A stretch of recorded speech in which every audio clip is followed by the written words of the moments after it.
Hello, little one. My name is Ellie, and today I'll be reading you the story of Beauty and the Beast.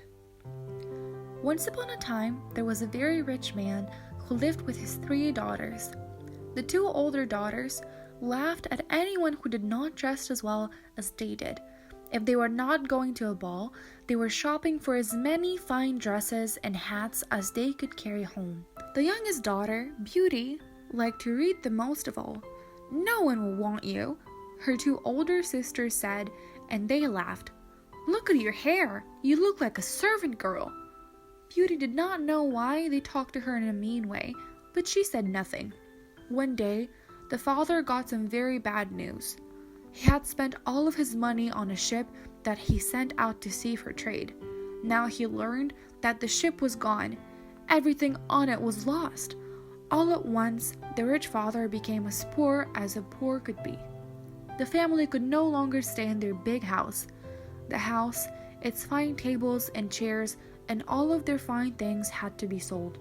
All the father had left was a little hut deep in the woods, so that is where he and his 3 daughters had to move. Living in the hut in the woods was hard work. Each day, a fire had to be started, meals cooked, the place cleaned up, the garden tended, and things fixed when they broke. Now that the family was poor, you might think the 2 older sisters would help out with the chores. Think again.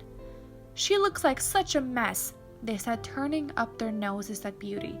"She might as well serve us." And so Beauty did all the hard work. And then, good news! The father's ship came to shore. "Daughters," said the happy father, "I'm going to town. Tell me what fine gift I can bring back for you." "Bring me the finest dress from the finest shop," said the eldest sister. "I want one just like it," said the middle sister. "And you, Beauty?" said he. "All I want, father," said she, "is a single rose." "Can you believe her?" said the eldest sister. "What a fool," said the middle sister. They both laughed. "Girls," said the father, "if that is what Beauty wants, that's what I will bring back for her." The father was on his way home when he thought, "I forgot all about the rose for Beauty." All at once, the sky turned black. "Oh dear," he said, "a storm is coming." A moment later, heavy dark rains fell from the sky. Soaking wet and tired, the father saw a blink of light from far away. He went closer to the light, hoping it meant there was some place he could ask to stay at night. When he got up close, he saw a large palace with candles in all its windows. It was very odd, but the front door was open, and so with care, the father stepped in. "Hello?" he said. No answer. There, before him, was a great feast over a long table. "Hello?" he said again. Still no answer. The father sat down in front of the fire and warmed himself, and he waited, but still no one came. "I suppose it will be all right if I stay the night," said the father. He took a quick bite from the feast, found a bedroom, and fell asleep. The next morning, the table was laid again, but this time with breakfast. Again, most odd. No one was around. "I suppose I should leave," said the father after a while. On the way out, he passed a rose garden.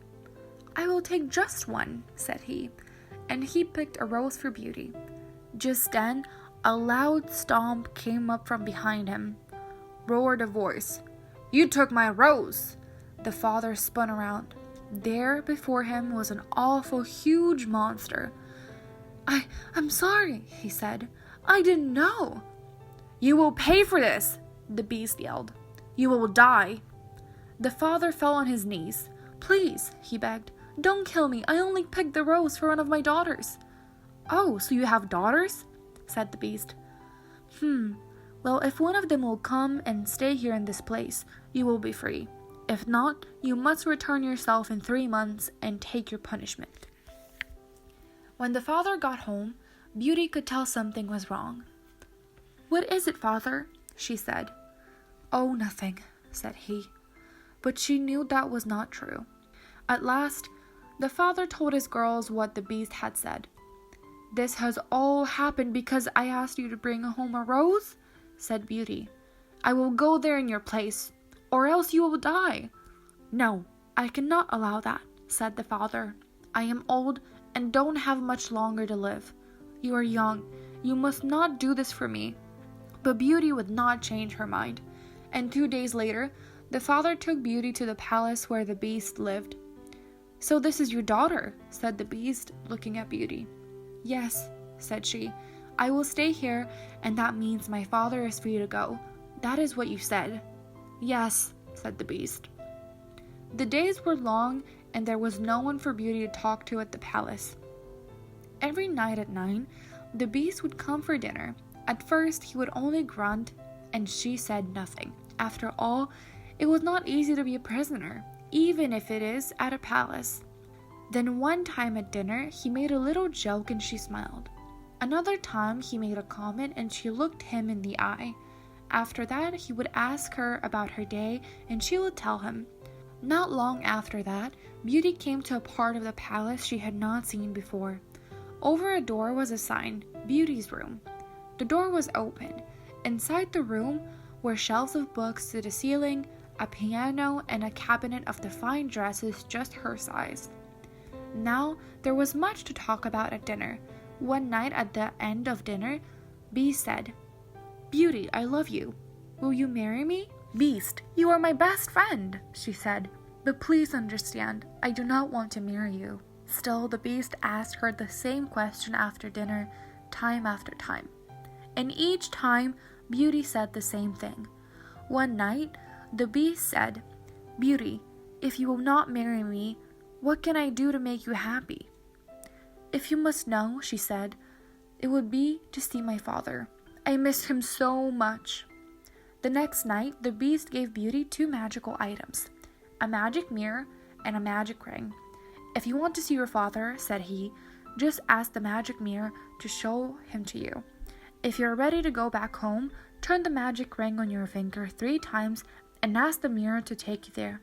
When it's time to come back here to the palace, turn the ring 3 times and ask the mirror to come back. But do not be gone for more than 1 week, or I will die of grief." Beauty agreed. When she got back to her room, she looked in the magic mirror and asked to see her father. And there he was, in bed and looking so sick he could die. In fear, Beauty turned the ring on her finger 3 times. "Please, magic mirror," she said, "take me right home." "Please, magic mirror," she said, "take me home right now." And she was back. Such joy when her father looked up and saw Beauty. For much of why he was ill was in knowing that Beauty was stuck in the palace all because of him. Beauty stayed by her father's bed for hours. She told him that she had all the books she could read, music to play, and fine dresses to wear. "The Beast is not so bad," she said. "Once you get to know him, he's good to talk to. He's my friend."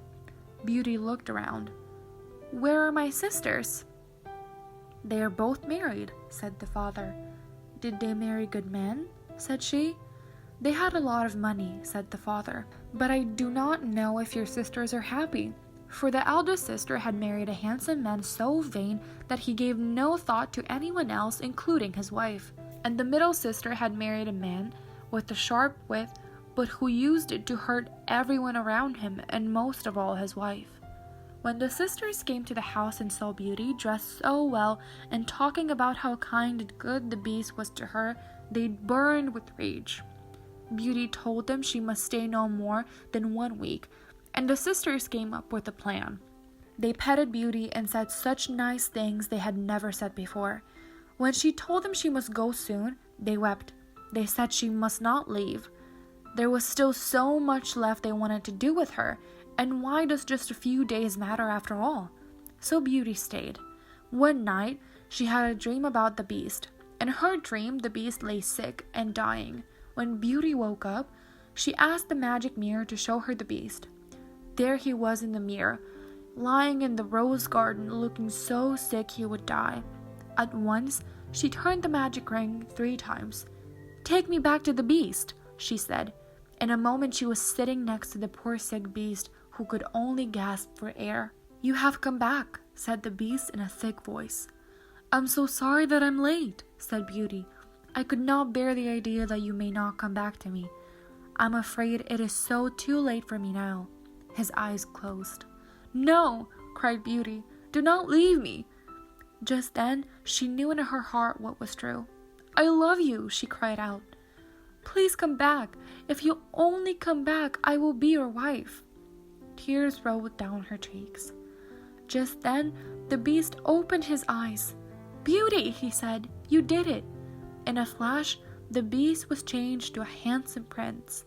Beauty did not know what to think of this change. Beauty, said the beast, and he told her his story. Years ago, when he was a prince, an evil fairy had put a spell on him. He must stay a beast forever until a maiden loved him for who he really was. Now she had broken the spell. And so Beauty and the Beast were married. They lived happily ever after.